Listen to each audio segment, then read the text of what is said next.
Continuamos con más de Saboreando la Mañana. Este segmento sí se puede porque queremos brindarle toda la energía positiva y todas las herramientas necesarias para que usted pues esté feliz en esta vida. Y para eso tenemos a nuestro especialista, el psicólogo David, que nos acompaña el día de hoy porque vamos a hablar acerca de la ansiedad.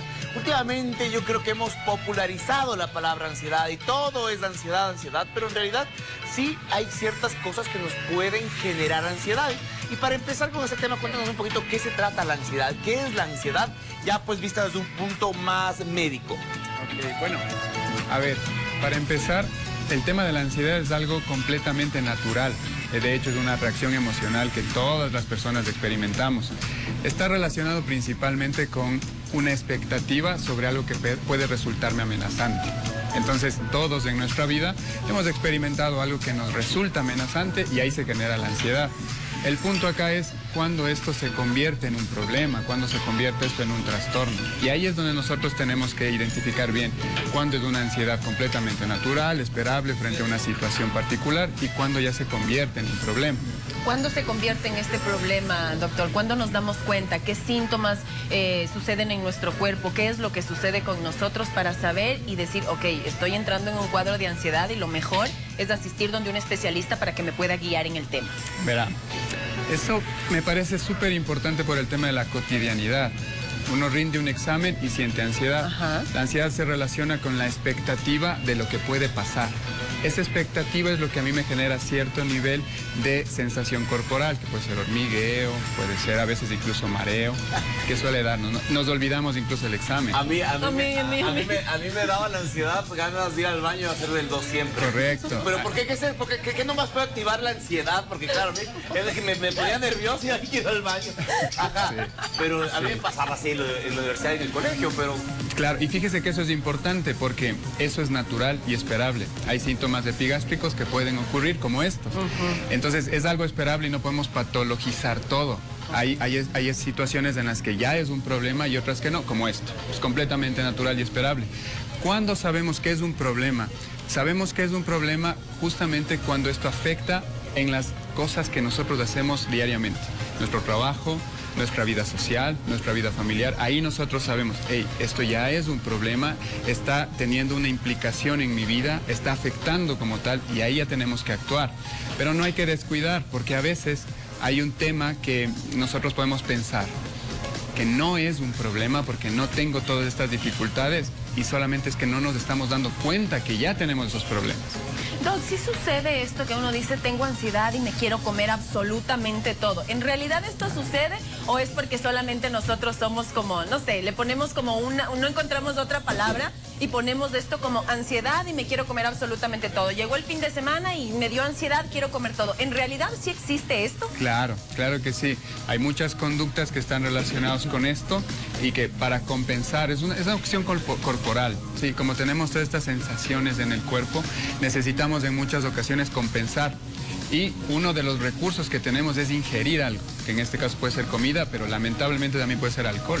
Entonces, en muchas ocasiones tenemos estas dificultades. Hay que identificar cuando nosotros estamos excediéndonos y sabemos que ya es un problema, necesitamos ayuda ahí un poco. Y a veces no tienes comida y pues recurres a las uñas, me parece también. Claro. O sea, y a comerte las uñas y todo eso. Pero bueno, correcto. Se acaba de juntar a este panel de ansiosos, mi querido gordito. Cuéntenos, por favor. Doctor, qué gusto, así es. No sé si me uno como material de consulta o de ejemplo para usted, caso de estudio. Un placer, doctor. ¿Qué nos recomienda usted cuando entramos en este caso? Porque empieza la sudoración, empiezan estas palpitaciones, empiezan este sentir tan incómodo que puede suceder cuando se acerca, por ejemplo, un lunes. Puede ocurrir este tipo de situaciones. ¿Qué nos recomienda? ¿Cómo podemos calmar estos episodios de incomodidad ante una situación que nos genera esta sensación tan incómoda? Sí. Primero tendríamos que pensar un poquito en qué es lo que me produce la ansiedad. Porque como yo les decía que es una cuestión de expectativa, eso significa que hay algo en particular que me está generando una expectativa de temor. Sí, algo malo puede pasar, entonces una reunión con un jefe y cosas por el estilo. El primer paso es identificar qué tan grave es lo que realmente me puede pasar, que es la parte cognitiva. Pero otro aspecto importante a identificar es el tema de la respiración. Hay palpitación, significa que mi respiración va a estar más acelerada. Y ahí nosotros podemos hacer lo que se denomina la respiración diafragmática. Esa respiración diafragmática consiste en justamente ir, en vez de inflar la respiración costal, los pulmones, tratamos de inflar lo que es el diafragma. Ese tipo de respiración suele ayudar muchísimo cuando tenemos episodios de ansiedad. Además del tema cognitivo, que cuando ya se convierte en un problema necesitamos un poquito de asesoramiento. Entonces, no es necesario tener un trastorno para poder asistir a un profesional que nos puede ir orientando en todas estas complicaciones, porque posteriormente esto puede irse complicando y generarme un problema. Doctor, ¿qué recomendación podría dar a las personas que quizás tienen una personalidad ansiosa? O sea, ya vienen así con esa personalidad y eso les puede generar pues mucho estrés, o sea, son ansiosos por esperar. A mí me pasa y por ejemplo, cuando estoy tarde. Entonces yo por eso digo, jamás digo tarde, porque cuando comienzo a ponerme tarde, comienzo a ponerme ansioso y siento que la ansiedad me comienza a ganar y voy estresado y voy en el carro. Entonces dije, bueno, a eso me de todo a mí, entonces luego temprano a todo y no quiero.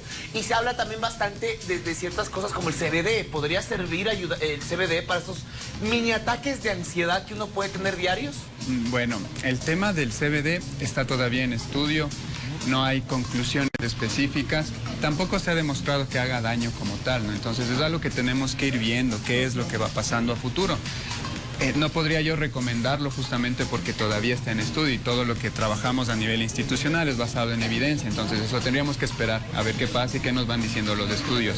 En cuanto a las personalidades ansiosas, ahí sí, es importantísimo en el caso en el que ya nos esté afectando tener el contacto con el profesional. Ahí sí es importantísimo, justamente porque hay cosas que yo les decía que no nos damos cuenta, estamos haciendo de cierta forma o teniendo ciertas conductas que empiezan a complicarnos, no nos damos cuenta. ¿Quién se da cuenta? Del profesional, porque es quien le va a orientar. Con las personas ansiosas. Claro, por ejemplo, esto es en la cotidianidad que puede pasarnos. Recuerdo un caso en el que una persona se atragantó con la comida, no se hizo tratar, pensó que no iba a ser ningún problema y empezó a tener miedo a comer. El temor, y era una ansiedad, ¿no? Necesitó obviamente ya de un tratamiento para poder volver a comer porque bajó mucho de peso. Entonces uno piensa que esto no nos puede pasar, pero la cotidianidad Doctor, ocurre. Para finalizar y así súper rapidito por cuestión de tiempo, ¿qué pasa con la ansiedad en los niños? Cuando nosotros como padres nos damos cuenta que nuestros hijos están empezando con ansiedad, que se están comiendo las uñas, que no pueden estar tranquilos, que necesitan ir a la refri, abrir, coger, comer, ir a la cena, abrir, coger, comer. ¿Cómo podemos actuar como padres ante esta situación? La primera acción y la más importante es acercarnos y tratar de conversar con el niño o la niña, tratar de identificar qué es lo que está produciendo. Sin juzgar, o sea, sin atacar, claro, sin nada. ¿Cómo debería ser esa conversación con el niño? Sí, es que lo que pasa es que si está comiendo mucho, por lo general podemos pensar en hablarle porque está comiendo mucho, pero no sabemos qué es lo que está pasando detrás de esa conducta. Entonces la primera parte sería acercarnos, preguntarle por qué está comiendo mucho y ver qué es lo que nos va diciendo. Por lo general los niños con ansiedad incluso pueden volverse irritables, muy inquietos, lo que nosotros denominamos como mal educados, y ahí es donde nosotros actuamos. Como adultos tenemos que identificar la primera parte, acercarnos, conversar, preguntar qué es lo que está ocurriendo y con ese aspecto nosotros poder ayudarle de la mejor forma. Muchas gracias. Perfecto, muchísimas gracias. Aquí estaba junto a nosotros el psicólogo David, que es importante el tema de la ansiedad. Yo creo que todos podemos sufrir hoy en día, sobre todo en un mundo tan ajetreado, pero es importante la recomendación, una buena respiración, calmarse, y si no puede controlarlo, pues siempre es bueno buscar a un especialista. Muchísimas gracias por estar aquí junto a nosotros. Gracias. Y ahora sí, marcábamos una pausa. Que No, tenemos una nota. Una nota, sí. Una nota muy interesante.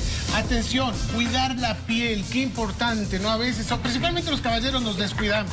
Yo ya Somos no. terribles. Yo Cuide ya la no. piel, don Martín Quintana. Ya ¿No? Usted cuida. sí. Ya cuido mi cuida, piel. ya cuida la 10 piel. años después cuido mi piel. No, todavía veamos.